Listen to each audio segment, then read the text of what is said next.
Smile.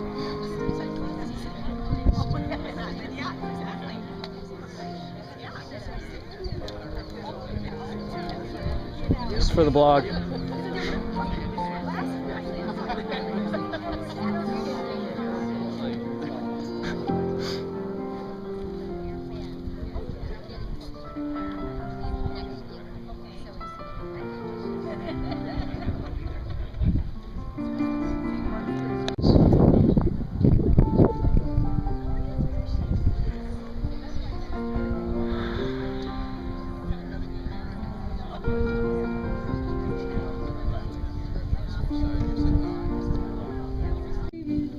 If I ever get the nerve to say hello in this cafe, say you will.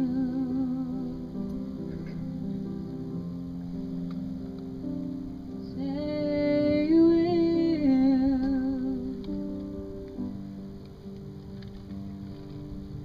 Marry me.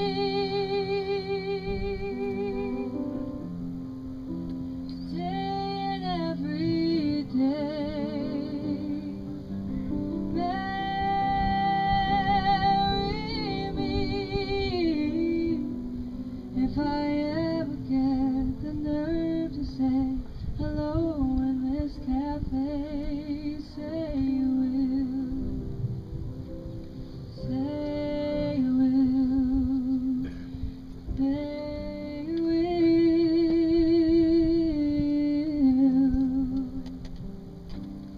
Marry me.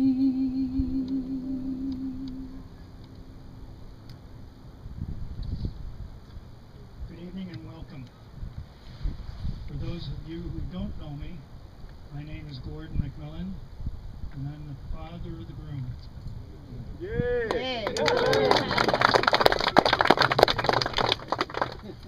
I'm both humbled and honored to be here this evening to preside over this ceremony which will unite Chris and Steve in holy matrimony. Who brings Chris on this, her wedding day? We do.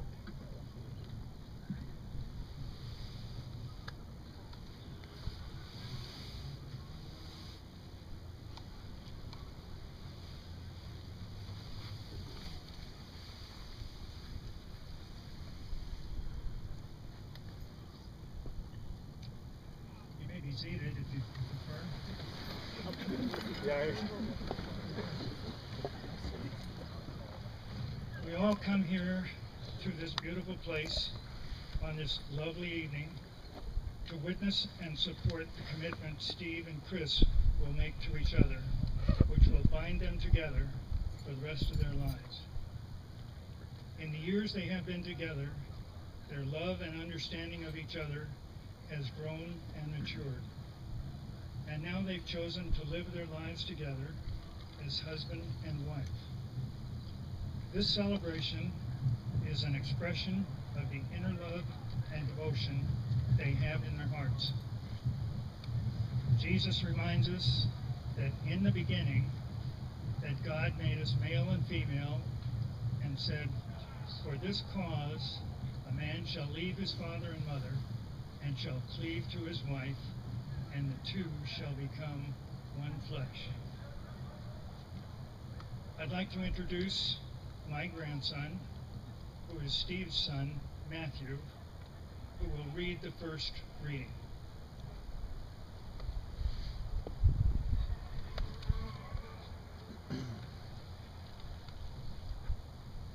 This is from the book, The Beginning to End by Robert Fulton.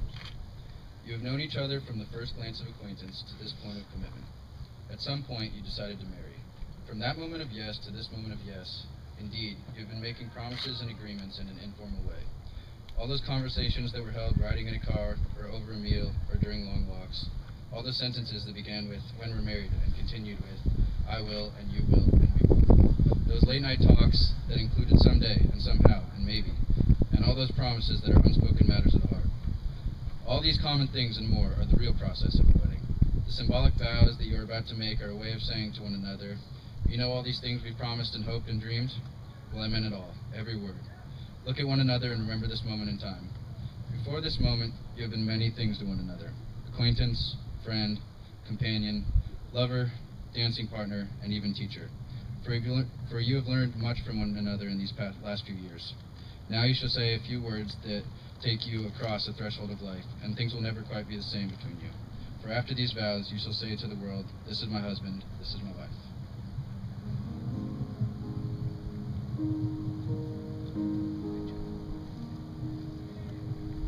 When morning comes,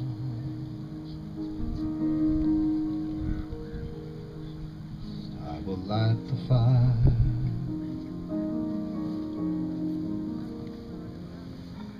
I will hear your waking sighs and kiss your sleeping eyes when morning comes.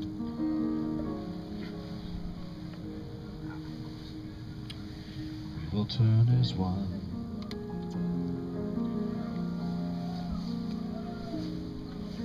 And watch the new sunrise with hazy eastern skies when morning comes.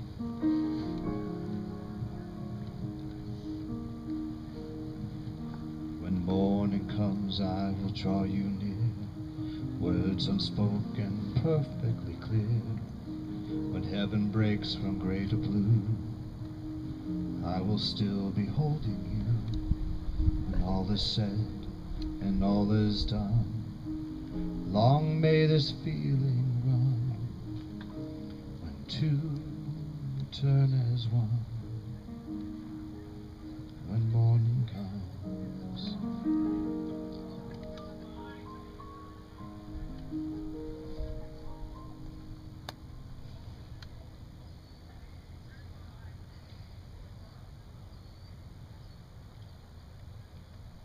Now I'd like to introduce my grandson, who is Steve's son, Kevin, who will read the second reading.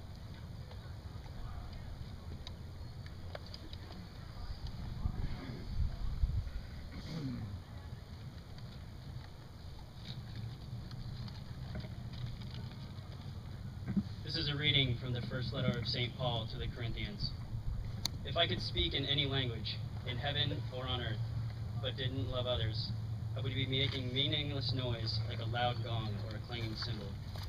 If I had the gift of prophecy, and if I knew all the mysteries of the future, and knew everything about everything, but didn't love others, what good would I be? And if I had the gift of faith, so that I could speak to a mountain and make it move, without love, I would be no good to anybody. If I gave everything I have to the poor, and even sacrificed my body, I could boast about it, but if I didn't love others, I would be of no value whatsoever. Love is patient and kind. Love is not jealous or boastful or proud or rude. Love does not demand its own way. Love is not irritable, and it keeps no record of when it has been wronged. It is never glad about injustice, but rejoices when the truth wins out. Love never gives up, never loses faith, is always hopeful, and endures through every circumstance. Love will last forever, but prophecy and speaking in unknown languages and special knowledge will all disappear. Now we know only a little, but even the gift of prophecy reveals little. But when the end comes, these special gifts will all disappear. It's like this. When I was a child, I spoke, thought, and reasoned as a child does.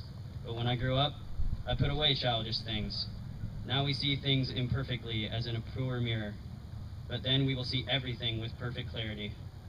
All that I know now is partial and incomplete, but then I will know everything completely, just as God knows me now. There are three things that will endure: faith, hope, and love, and the greatest of these is love.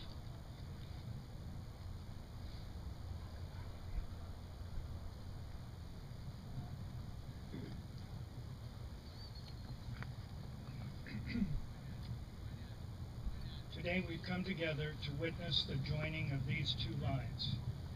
For them, out of routine, ordinary life, the extraordinary has happened.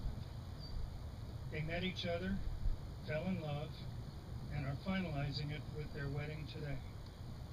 Romance is fun, but true love is something far more. It is their desire to love each other for life that we are celebrating here today. It is most appropriate that all of you, those closest to Chris and Steve, are here today to participate in this ceremony. A marriage needs the help of a community of friends and family who will be there to stand by the couple during hard times and, of course, during happy times. Each and every person here today will witness the words that they will speak to one another and the vows that they will make. May we do all within our power to support the union that will be made here today, and to nurture the bond between these two people whom we love.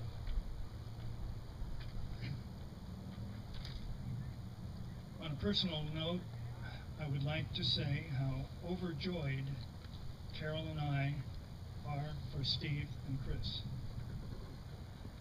Have you ever seen love grow? We have. We've seen it grow in each of them in the last several years.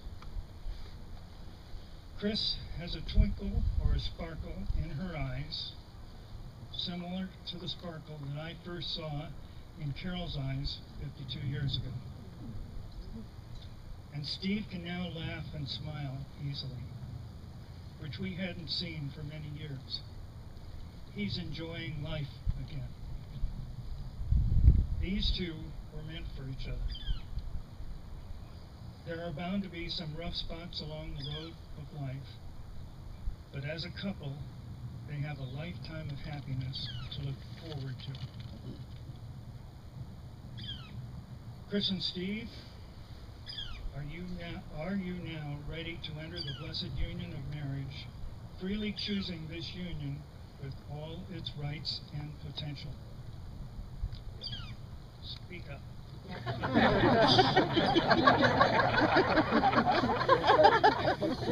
He was a Marine. Trying to get this on a recording. Chris, do you take Steve to be your wedded husband? Do you promise to love him, comfort him, honor and nurture him, in sickness and in health, in sorrow and in joy, as long as you both shall live? I do. Steve, do you take Chris to be your wedded wife? Do you promise to love her, comfort her, honor and nurture her, in sickness and in health, in sorrow and in joy, as long as you both shall live? I do.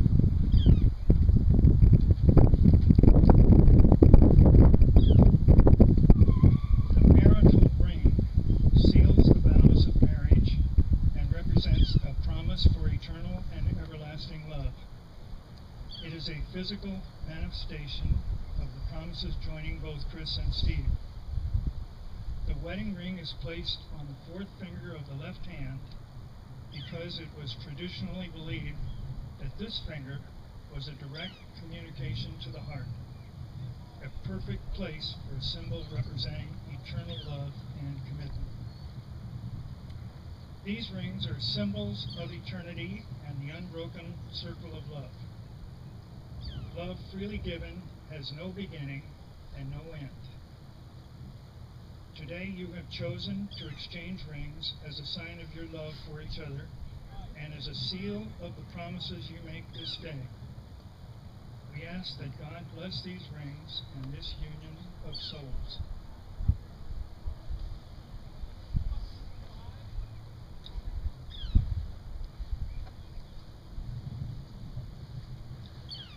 Chris, would you please repeat after me?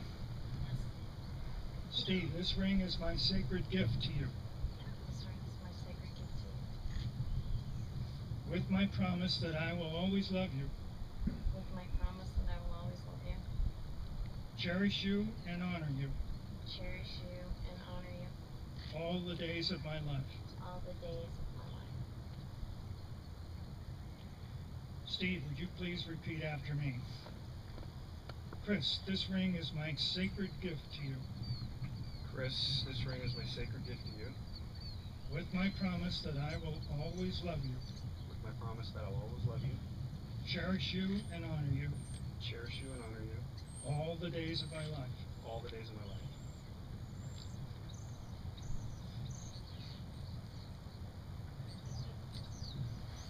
Let these rings serve not as locks binding you together, but as keys unlocking the secrets of your hearts for each other to know, and thus bringing you closer together forever. Now, if you would, for those of you who are so inclined, please join hands with those who are next to you and join us in saying the Lord's Prayer.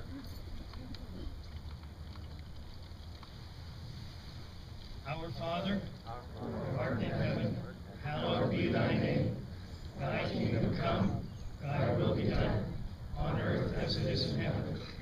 Give us this day our daily bread, and forgive us our trespasses, as we forgive those who trespass against us. And lead us not into temptation, but deliver us from evil. For thine is the kingdom, and the power, and the glory forever and ever. Amen. Thank you.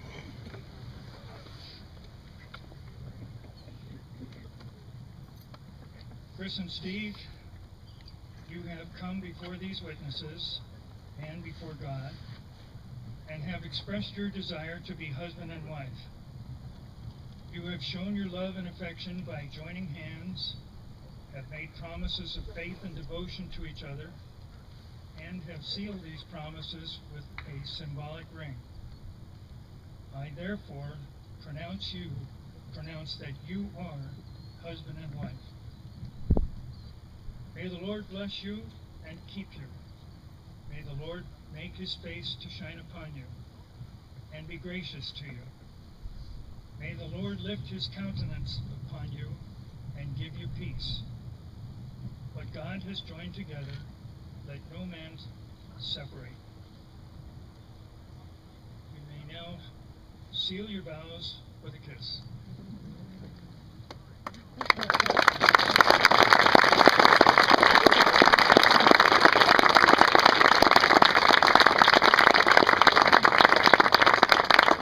And you can turn and face the audience.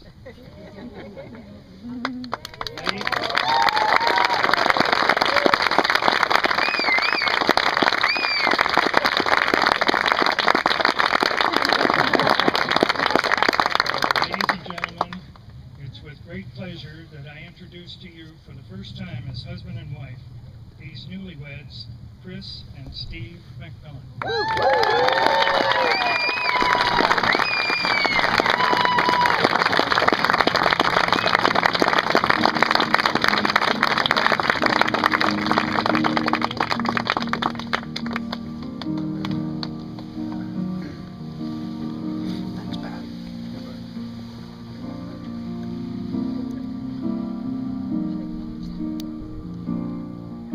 Then the stars appear. Please feel free to go and enjoy drinks and appetizers.